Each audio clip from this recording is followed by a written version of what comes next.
Panorama group, जो सोचता है वो करता है। आपके अपने सपनों का आशियाना। नमस्कार, न्यूज हाट के खास प्रोग्राम सियासत में आप सभी दर्शकों का बहुत बहुत स्वागत है। मैं हूं करिश्मा और हमारे साथ मौजूद है न्यूज हाट के senior journalist Chandan Jha. Sir नमस्कार। नमस्कार करिश्मा, धन्यवाद। सर, पटना में आज मोदी के मंत्रियों का महाजुटान हुआ है और आज भव्य समारोह का आयोजन किया जा रहा है, सम्मान समारोह है। आखिर इन नेताओं को सम्मानित क्यों किया जा रहा है सर? हाँ, मोदी जो बिहार के मंत्री हैं, 8 कुल मंत्री बने हैं केंद्र में, उन सभी का सम्मान समारोह आज किया गया, सबको सम्मानित किया गया भाजपा के द्वारा।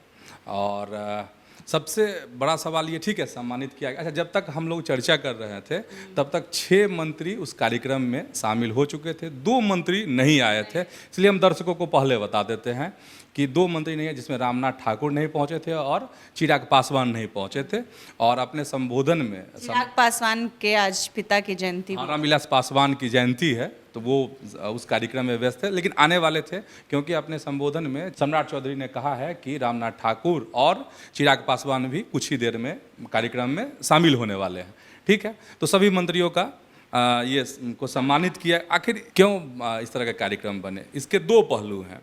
पहला पहलू यह है कि सम्राट चौधरी और नित्यानंद राय में सियासी तकरार की वजह से इस तरह के कार्यक्रम भाजपा को बनाने पड़े, या अभी जो बिहार भाजपा को चला रहे हैं उन्होंने इस तरीके से इसको बुन लिया। जो अपने दर्शक हैं उनको याद भी होगा, जब मंत्री बने नित्यानंद राय इस बार की सरकार में, और जब वह पटना आए थे तो उनका जोरदार स्वागत हुआ था, पटना एयरपोर्ट पर भी, पार्टी कार्यालय में भी। तो इस दौरान जो है कहा जा रहा है कि नित्यानंद राय के जो समर्थक फैंस हैं उन्होंने एक ताकत दिखाई, नित्यानंद राय की ताकत दिखाई। ठीक है, तो ये कहा जा रहा है कि ये बात खटका किसको, तो सम्राट चौधरी को, क्योंकि फिर आज ही के दिन वो कार्यक्रम होना था। राजभूषण चौधरी जो मंत्री बने हैं पहली बार, मुजफ्फरपुर के जो सांसद हैं, उनको लेकर आज कार्यक्रम होने वाला था। ये कार्यक्रम सिर्फ उनके लिए था, निषाद समाज के द्वारा यह कार्यक्रम होना था। तो फिर नित्यानंद राय का हुआ, वो उन्होंने अपनी सियासी ताकत उन्होंने दिखाई या उनके समर्थकों ने दिखाई। तो यहाँ सियासी ताकत किसको दिखाने की कोशिश थी? सम्राट चौधरी गुट को। ठीक है, तो इसमें हुआ कि भाई, और ऐसा कहा जाता है, इस तरह के दावे किए जाते हैं कि जो राजभूषण हैं वह भी नित्यानंद राय के आदमी हैं। यानी अगर उसी तरह का कार्यक्रम होता तो नित्यानंद राय की ताकत लोगों ने देखी, फिर जो पार्टी में होता है कि राजभूषण ने अपनी ताकत दिखाई, यानी कि नित्यानंद राय के आदमी ने ताकत दिखाई। तो इसमें इस तरीके से सम्राट चौधरी ने, या और भी जो बीजेपी के जो भी बिहार भाजपा को चला रहे हैं, उन लोगों ने एक इसका तरीका निकाला कि किसी को इंडिविजुअल जो है अपनी सियासी ताकत दिखाने का मौका नहीं मिले। ठीक है, तब हुआ कि भाई भाजपा के जितने मंत्री बने हैं केंद्र में, उन सबको सम्मानित कर दिया जाए, एक साथ कर दिया जाए आज ही के डेट में। राजभूषण वाला भी आज ही के डेट में होना था। तब हुआ कि नहीं, ऐसा क्यों करते हैं, क्यों नहीं सबको सामूहिक रूप से कर दिया जाए, जितने भी एनडीए के मंत्री बने हैं केंद्र में उनको। तो इस तरीके से इस जो आज कार्यक्रम हुआ है संपन्न, इसीलिए इस तरीके से बुना गया। लेकिन वजह यही है, ताकत दिखाने की, कि गुटबाजी नहीं हो, और एक संदेश देने की भी कोशिश है। तमाम जो एनडीए के दल हैं बिहार में वो सभी एकजुट हैं, ये दिखाने की कोशिश है। लेकिन इस कोशिश के पीछे, पर्दे के पीछे सियासी ताकत जो है और जो गुटबाजी की बात होती है भाजपा में, वो खत्म नहीं हुई है। बिहार भाजपा में गुटबाजी है और ये दिखा भी था, और ये और ज़्यादा ना दिखे इसके लिए इस तरह के कार्यक्रम आयोजित भाजपा ने किए आज। सर, बिखराव की भी खबरें बीजेपी से आ रही है कि क्या बीजेपी में बिखराव होने वाला है सर? इस खबर को आप कैसे देखते हैं? बिखराव नहीं, चीर-फाड़।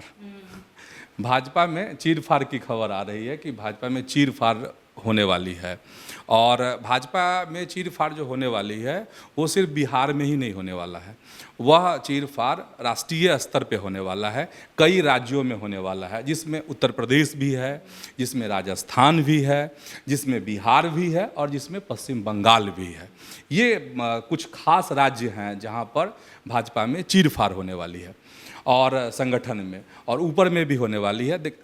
जो लोकसभा का चुनाव हुआ इसके बाद तमाम जो राज्य हैं वहाँ समीक्षा बैठक का एक दौर जारी है, अब भी जारी है। अब ये है कि जो प्रदेश अध्यक्ष के तौर पर जो समीक्षा बैठक है उसमें से कुछ राज्यों ने अपने केंद्रीय नेतृत्व को रिपोर्ट भी भेज दी है, लेकिन भाजपा के पास कई आँख और कान होते हैं और भी दल में होंगे, सभी दल में होते हैं। जो खबर है उसमें यह है कि बिहार भाजपा ने अपनी रिपोर्ट भेज दी है कि आखिर उसके ये हालात क्यों हुए, खास करके शाहबाद की जो स्थिति है वो उन सीटें क्यों कम आई, भाजपा के सांसद जो हैं वो जो चुनाव लड़ रहे थे प्रत्याशी वो क्यों हार गए, तो ये रिपोर्ट चली गई है। इसके अलावे अंदरूनी जो है कुछ रिपोर्ट अभी जानी बाकी है, वो उत्तर प्रदेश से भी अभी बाकी है और बिहार से भी बाकी है, राजस्थान से भी बाकी है और पश्चिम बंगाल से भी।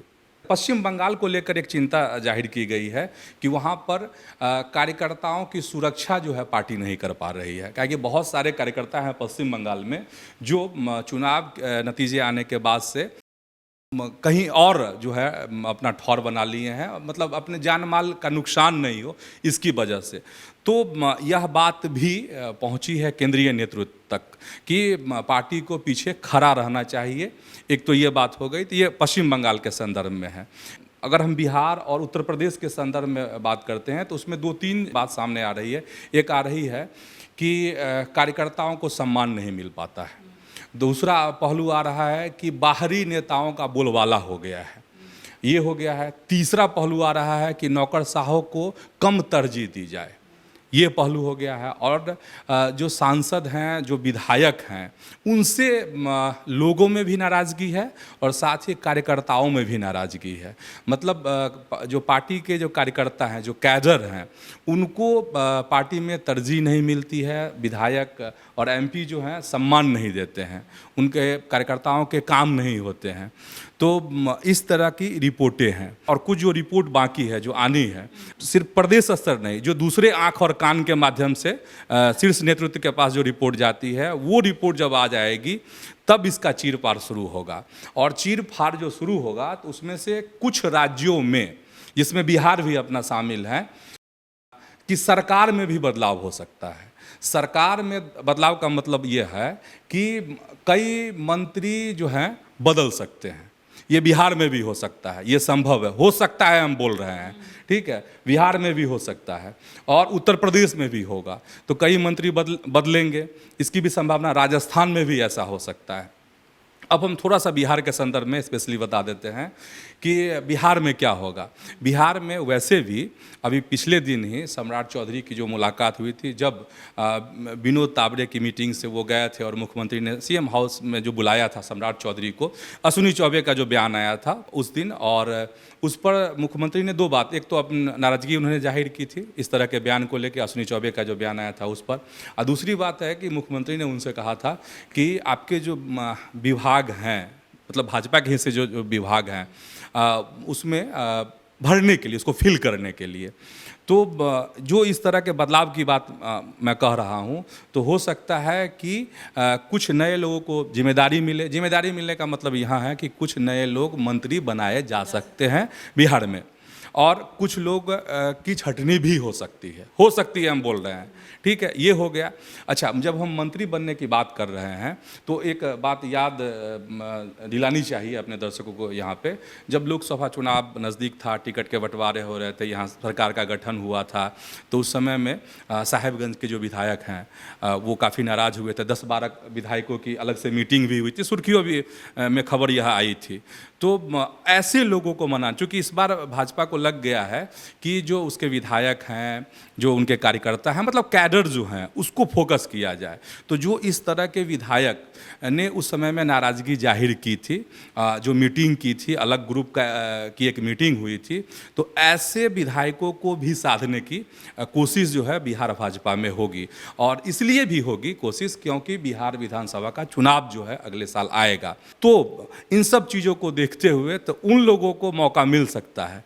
अब साहेबगंज के विधायक को मौका मिलेगा कि नहीं मिलेगा ये हम नहीं कह सकते हैं, लेकिन उन सब नामों पर मंथन चल रहा है और उसके लिए लॉबिंग भी शुरू हो चुकी है बिहार में। और बिहार के संदर्भ में अगर बात कहेंगे, खास यही है कि प्रदेश अध्यक्ष बदलने की भी बड़ी संभावना है, इसकी भी चर्चा हो रही है। इस बात को ऐसे हम अपने दर्शकों को समझा सकते हैं कि प्रशांत किशोर का जो एक बयान आया है अररिया से, वो भी महत्वपूर्ण है, उसको भी दर्शकों को बताना चाहिए करिश्मा। इसमें प्रशांत किशोर ने कहा है कि उप मुख्यमंत्री बने रहने के लिए पगड़ी उतारे, हाँ पगड़ी उतारे हैं। और उन्होंने सिर्फ पगड़ी नहीं उतारी है, सम्राट चौधरी ने उप मुख्यमंत्री बने रहने के लिए उन्होंने अपनी गर्दन कटवा ली है। तो बड़ी टिप्पणी है प्रशांत किशोर की। और प्रशांत किशोर के बारे में सब जानते ही हैं, कहा जाता है कि वो राजनीति के दिग्गज हैं, धुरंधर हैं। तो उनके बयान पे अगर आप गौर करते हैं तो प्रशांत किशोर यह नहीं कह रहे हैं कि वो प्रदेश अध्यक्ष बनने के लिए उन्होंने अपनी पगड़ी उतार ली है, उप मुख्यमंत्री बने रहने के लिए उन्होंने अपनी गर्दन कटवा ली है। तो ये बड़ा बयान है प्रशांत किशोर का। तो अगर उस बयान को और इधर जो चर्चा है कि प्रदेश अध्यक्ष बदल सकते हैं, इसको अगर आप मिलाएंगे तो ऐसा लग रहा है कि वाकई में भाजपा में एक बड़े चीर फाड़ की संभावना है, राष्ट्रीय स्तर से लेकर और बिहार स्तर तक। और इसकी शुरुआत है बहुत ज़बरदस्त। जो कैडर और जो कार्यकर्ता हैं, ऐसे जो समर्पित कार्यकर्ता हैं बीजेपी के, वो दिन गिन रहे हैं उंगली पर। अच्छा 10 दिन में होगा, 15 दिन में होगा, मतलब आहट वहाँ तक पहुँची हुई है। और उसी आहट की वजह से पिछले दिन जो सम्राट चौधरी ने जब अयोध्या पहुँचे थे अपना मुंडन कराने, पगड़ी उतारने के लिए, तो कहा जा रहा है कि सम्राट चौधरी ने भी एक सियासी ताकत दिखाने की कोशिश की है, क्योंकि इतना बड़ा काफिला लेके जाने की ज़रूरत क्या थी, इस तरह के सवाल उठ रहे हैं। तो इस तरह इतना बड़ा काफिला के पीछे यही मकसद है कि दिल्ली को अपनी ताकत दिखाना है कि देखिए हम एक मजबूत नेता हैं बिहार भाजपा में। सर, तेजस्वी यादव जो लगातार पुल गिर रहे हैं उसको लेकर उन्होंने बयान दिया और उन्होंने कहा कि हम तो सिर्फ 18 महीने रहे, बाकी 17-18 साल जदयू के लोग रहे और भ्रष्टाचार इसमें भारी पैमाने पर हुई, कई तरह के बाद तेजस्वी यादव के तरफ से किया जा रहा है। इसको आप कैसे देखते हैं? देखो, ये जो बयान है तेजस्वी यादव का, वाकई में गलत तो नहीं है, सही है। जो ग्रामीण कार्य विभाग है, तेजस्वी यादव का भी यही कहना है कि ये विभाग तो ज़्यादातर रहा है जदयू के पास जब से मुख्यमंत्री बने हैं नीतीश कुमार, और जिसमें 18 महीने कह रहे हैं तेजस्वी यादव, उन्होंने पोस्ट भी किया है कि 18 महीने सिर्फ उनके जिम्मे रहा है। मतलब विभाग के पास पैसा नहीं। हाँ, वो कह रहे हैं अपने बयान में कि विभाग के पास पैसा नहीं था। अगर बहुत से बहुत हुआ होगा तो टेंडर की प्रक्रिया पूरी हुई होगी, कुछ बन रहा होगा, ये तेजस्वी यादव कह रहे हैं।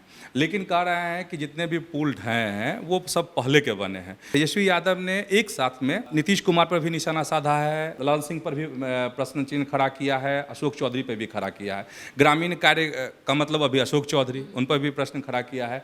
ललन सिंह ने कहा था कि ये सारे जो पुल हैं जो ध्वस्त हुए हैं, गिरे हैं, तेजस्वी के कार्यकाल में हुआ है। तो उसी का वो जवाब दे रहे थे कि हम तो सिर्फ 18 महीने रहे हैं, हमारे पास तो ग्रामीण कार्य विभाग 18 महीने ही रहा है, बाद बाकी तो आप लोग के पास रहा है, तो 18 साल, तो सबसे ज़्यादा तो आपके पास रहा है। तो ये एक तरीके से इस तीनों पे उन्होंने निशाना साध दिया, नीतीश, ललन सिंह और अशोक चौधरी। 2-3 बात और तेजस्वी यादव ने कही है। एक बात उन्होंने यह कही है कि ये डबल इंजन की सरकार है। एक इंजन जो है वो भ्रष्टाचार में लगा हुआ है, एक इंजन जो है अपराध में लगा हुआ है। और सबसे खास बात ये है, अगर हम इस खबर पे अगर चर्चा कर रहे हैं, तेजस्वी यादव के बयान पर चर्चा कर रहे हैं, बयान में मुझे एक बात लग रही है कि तेजस्वी यादव का टोन बदला है। तेजस्वी यादव हमलावर हुए हैं किस पर? तो जदयू पर। कहीं ना कहीं सॉफ्ट मुझे दिख रहे हैं तेजस्वी यादव बीजेपी पर। अभी इसके पीछे क्या है पता नहीं, लेकिन टोन बदला है तेजस्वी यादव का। मतलब नीतीश कुमार पर वो लगातार हमले कर रहे हैं। इधर अगर 2-4-5 दिनों से हम देखें तो खास करके पुल गिरने के संदर्भ में। तो आज के इस वीडियो में इतना ही। आगे की खबरों के लिए हमारे चैनल न्यूज़ हाट को सब्सक्राइब कर ले। अगर फेसबुक पर देख रहे हैं तो हमारे पेज को लाइक करना ना भूलें। हमारी वेबसाइट है newsart.com, उसे भी ज़रूर विजिट करें। धन्यवाद।